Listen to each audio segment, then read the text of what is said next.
পিরোজপুরে সাইদি রাহিমাহুল্লাহর কবরে গেছে, গিয়ে দেখলাম মাশাআল্লাহ দৈনিক আমার মনে হাজার মানুষ কবর জিয়ারত করতেছে। সারা দেশ থেকে মানুষ আলেম ওলামারা আসতেছে ওনার কবর জিয়ারতের জন্য। ওখানে দাঁড়ায় চোখের পানি ধরে রাখতে পারেন। সারা বাংলাদেশের শুধু ওনার সমর্থক ওনার ভক্ত শুধু জামাত ইসলামীর মানুষ না বা আলেম ওলামা নয়, ওনার ভক্ত সব মানুষ, সাধারণ মানুষ ওনার ভক্ত, যার কারণে সরকার ওনাকে ফাঁসি দিতে সাহস করেনি। আমি লক্ষ্মীপুর ডিসি অফিসে একটা কাজে গিয়ে দেখি যে র্যাব, বিজিবি, এসপি, ডিসি সব, হঠাৎ করে ডিসি আমাকে বলতেছে হুজুর আল্লামা সাঈদীকে ফাঁসি দিলে দেশের কি অবস্থা হবে। আল্লামা সাঈদী রাহিমাহুল্লাহ আল্লাহর কাছে দোয়া করেছিলেন শাহাদাতের মৃত্যু, আল্লাহ তাআলা ওনার সেই দোয়াই কবুল করেছে আর জালেমেরা নিজের পতন ডেকে এনেছে। আমি গত এপ্রিলের 12 তারিখ এই এপ্রিলের 12 তারিখে হঠাৎ করে এই যে প্রোগ্রাম বানিয়েছি যে আমি বলা হইয়া বরিশাল খুলনা অনেক জায়গায় যাব, ফ্যামিলির কাউকে জানাই নাই, কারণ এই বয়সে আমাকে একা হয়তো যেতে দিবেন। রাতের বেলায় মাহফিল করে আসছি 12টার সময়, নোয়াখালীতে মাহফিল ছিল। রাত্রে এসে বিবি সাহেবকে বললাম যে সকালে আমি ভোলা বরিশাল যাব। কি জন্য? আমি সাঈদী সাহেবের কবরে, কারণ জানাজা তো যেতেই পারি নাই, লক্ষ্মীপুর একটা গায়েবী জানাজা পড়বো সেটাও পারি, নিজের মনের আবেগ রয়ে গেছে। তো রাতে সন্ধ্যার আগে গিয়ে পৌঁছে বরিশাল ছিলাম। ওখানে শেখ লুৎফুর রহমানের নামে একটা মাদ্রাসা আছে, এটা হলো ওই বরিশালের এক লুৎফুর রহমান ওনার নামে। তো ওইখানে রাত্রে ছিলাম, এক মাদ্রাসার গেস্ট রুমে ছিলাম। সকাল বেলায় আমি পিরোজপুরে সাইদি রাহিমাহুল্লাহর কবরে গেছি। ওখানে আমাদের পুরান ছাত্ররা মিলে কিভাবে খবর পেয়ে ওরা সব জড়ো হয়ে গেছে। গিয়ে দেখলাম মাশাআল্লাহ দৈনিক আমার মনে হাজার মানুষ কবর জিয়ারত করতেছে। সারা দেশ থেকে মানুষ আলেম ওলামারা আসতেছে ওনার কবর জিয়ারতের জন্য। ওখানে দাঁড়ায় চোখের পানি ধরে রাখতে পারেন। আল্লাহ তাআলা ওনার ইজ্জত কত বাড়ায় দিচ্ছে।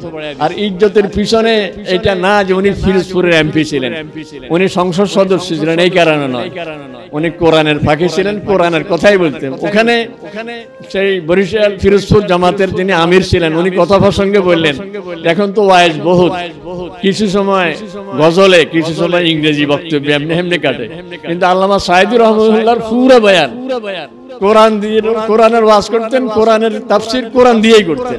পুরা মজলিস একই বিষয়বস্তুর উপর আলোচনা করতেন, যার কারণে সারা বাংলাদেশের শুধু ওনার সমর্থক ওনার ভক্ত শুধু জামাত ইসলামীর মানুষ না বা আলেম ওলামা নয়, ওনার ভক্ত সব মানুষ, সাধারণ মানুষ ওনার ভক্ত, যার কারণে সরকার ওনাকে ফাঁসি দিতে সাহস করেনি। আমি লক্ষ্মীপুর ডিসি অফিসে একটা কাজে, আমি জানতাম না ভিতরে কি মিটিং চলছে। আমি যাওয়ার পরে সিএডিসির বলতেছে ভিতরে একটা গোপন মিটিং চলতেছে, আপনি বাইরে ওয়েট করেন। কিছুক্ষণ পরে ডিসি সাহেব তো সিসি ক্যামেরা দেখছে বাইরে কে বসে আছে, আমাকে ভিতরে নিয়ে গেছে। গিয়ে দেখি যে র্যাব, বিজিবি, সে তারপরে আর্মির লক্ষ্মীপুর দায়িত্বে যে ছিল সে, এসপি, ডিসি সব। হঠাৎ করে ডিসি আমাকে বলতেছে হুজুর আল্লামা সাঈদীকে ফাঁসি দিলে দেশের কি অবস্থা হবে। এটা মানে ফাঁসি দেওয়ার তাদের পরিকল্পনা ছিল।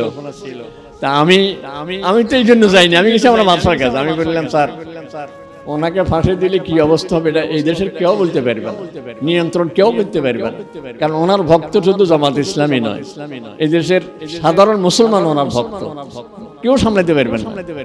এডিসি কয়ে হুজুর আপনারা জুমের বক্তব্যে যদি কয়েক জমে একাধারে বলতে থাকেন হায়াত মওত আল্লাহর হাতে, ফাঁসি যার হবে এটা তো তাকদীরে ভাবে লেখা আছে, কাজে এটা নিয়ে যেন আন্দোলন না হয়। আর আপনারা একটু জুমার মসজিদে আলোচনা করতে পারবেন না? আমি বললাম স্যার যদি কোনো জুমার মসজিদে আলোচনা আমি করি তাইলে ওই জুমার মসজিদ থেকে জান নিয়ে বেরোতে পারবো না, আমাকে মানুষ মসজিদে শেষ করে দিচ্ছে। এরকম রিপোর্ট শুধু লক্ষ্মীপুর থেকে নয়, সারা বাংলাদেশ থেকে ওরা সংগ্রহ করে দেখছে যে ওনাকে ফাঁসি দিয়ে সামলাতে পারবে না, যার কারণে আমাদের প্রতিবেশী, আমাদের শত্রু যারা, ওদেরকে খুশি করার জন্য, পূর্ণ ক্ষমতায় আসার জন্য যে কাজটা ঘটিয়েছে। আর আল্লামা সাঈদী রাহিমাহুল্লাহ আল্লাহর কাছে দোয়া করেছিলেন শাহাদাতের মৃত্যু, আল্লাহ তাআলা ওনার সেই দোয়াই কবুল করেছে আর জালেমেরা নিজের পতন ডেকে এনেছে। আমরা ওই পথ ধরে ইনশাআল্লাহ কোরআনের কথাই বলে যাবো ইনশাআল্লাহ। রাজি আছি না? কোরআনের পথে থাকবে ইনশাআল্লাহ। রাজি আছি তো? এই জন্য খুব মনোযোগ দিয়ে কোরআন শরীফ মুখস্থ করব। রাসূল সাল্লাল্লাহু আলাইহি ওয়াসাল্লামের এক হাদিসে আছে আল ওজনু কামিউন, আল ওজনু কামিউন।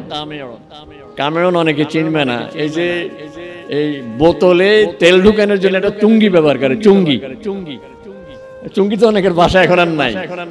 চুঙ্গি আছে না, মানে বোতলে আমি তেল ঢুকাবো বড় ড্রাম থেকে, বোতলের মুখ তো ছোট, তো বড় একটা চুঙ্গি দেয়, বোতলের মুখে ঢুকাই উপরটা একটু ছড়ানো, এটার আরবিতে বলে কামিয়ন।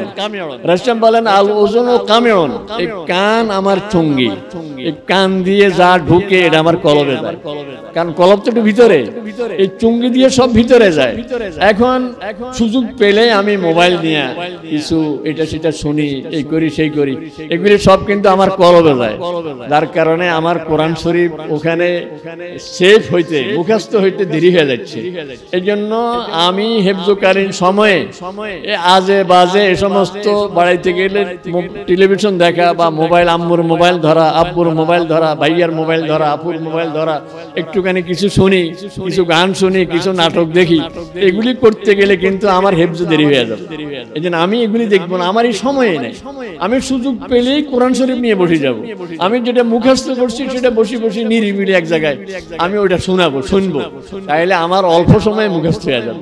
আর হাফেজ যারা হেফজখানা ছাত্র যারা, ওদের কাছে আমার একটা মানে অনুরোধ বা একটা কথা, সেটা হলো আমরা যে সুন্নত মুআক্কাদা পড়ি কয় রাকাত, 12 রাকাত, ফজরের আগে 2 রাকাত পড়ি না, যোহরের আগে 4, পরে 2, 6, মাগরিবে 2, এশার নামাজে 2, তাহলে কত হইল? ফজরের 2, যোহরে 6, 8, মাগরিবে 2, 10, এশার নামাজে সুন্নতে মুআক্কাদা 2, 12 রাকাতে আমরা 12 পৃষ্ঠা পড়ব। এক পারা কয় পৃষ্ঠা? 20 পৃষ্ঠা। আমরা 12 রাকাতে 12 পৃষ্ঠা পড়ব। অন্যান্যরা তো পড়ে আলাম তারা লিলাফে, আমি তো হেফজখানার ছাত্র, আমি আলাম তারা লিলাফে পড়বো না। গতকাল পড়ছি প্রথম পারা, আজকে পড়বো দ্বিতীয় পারা, সায়াকুল সুফা। আমি 20 পৃষ্ঠার মধ্যে সুন্নতে মুআক্কাদাতে আমি 12 পৃষ্ঠা শেষ করছি, আর রয়েছে 8 পৃষ্ঠা। রাত্রে হেফজখানা তো তাহাজ্জুদের জন্য উঠে দেয়, রাত্রে তাহাজ্জুদে আমি 8 রাকাতে 8 পৃষ্ঠা পড়বো, তাহলে আমার প্রতিদিন আমার এক পারা নামাজের মধ্যে পড়া হয়। আর নামাজের মধ্যে যদি এক পারা পড়তে পড়তে এইভাবে আমি আগাইতে থাকি, আল্লাহর রহমতে আমার হেফজ কলমের মধ্যে এত মজবুত হয়ে যাবে, সারা জীবন আর ভুলবো না। আমার আর কেউ লোকমা দিতে পারবে না, তারাবি পড়াইতে আমার আর কষ্ট হবে না, যে কোনো মুহূর্তে আমি পড়তে পারবো না ইনশাআল্লাহ কাজ করতে।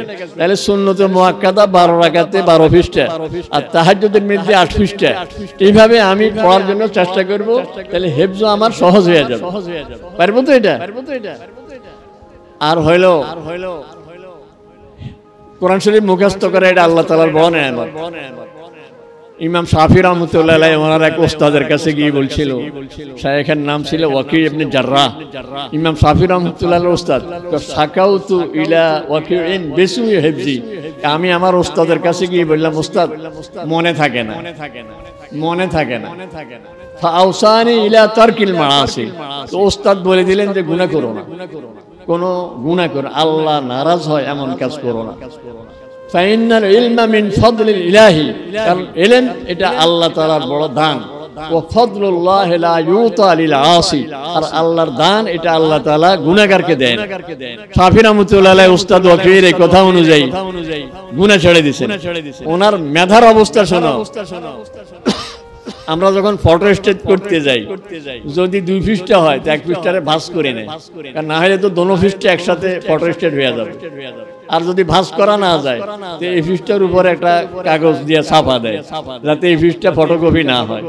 ইমাম শাফি রাহমাতুল্লাহ আলাইহির মেধা এমন ছিল, উনি কিতাব যখন খুলতেন 1 পৃষ্ঠা পড়তে আর 1 পৃষ্ঠাকে চাপা দিয়ে রাখতে হইতো, কারণ ছাপা দিয়ে যদি না রাখে এই পৃষ্ঠা পড়তে গেলে ওই পৃষ্ঠা সহ মুখস্থ হয়ে যায়। তাহলে মেধা কত বাড়ছে, শুধু চিকিৎসা ছিল কি গুনাহ করব না। এই জন্য আমরা হেফজখানার ছাত্রদের পিছনে অনেক সময় অনেকে বলে যে এদের পিছনে শয়তান বেশি লাগে, এই জন্য ওস্তাদদেরকে ফাঁকি দিয়া নামাজও দাঁড়াইছে, নামাজ বাদ দিয়া গুতাগুতি করে। ওই অনেক মাথা সিসি ক্যামেরায় ওস্তাদরা ওখান থেকে দেখে নামাজে দাঁড়ায়ও দুষ্টামি করে। না, আমি কোনো দুষ্টামি করব না, কারণ এটা আল্লাহর রহমত, আমার থেকে উঠে যাবে যদি আমি এভাবে দুষ্টামি করি।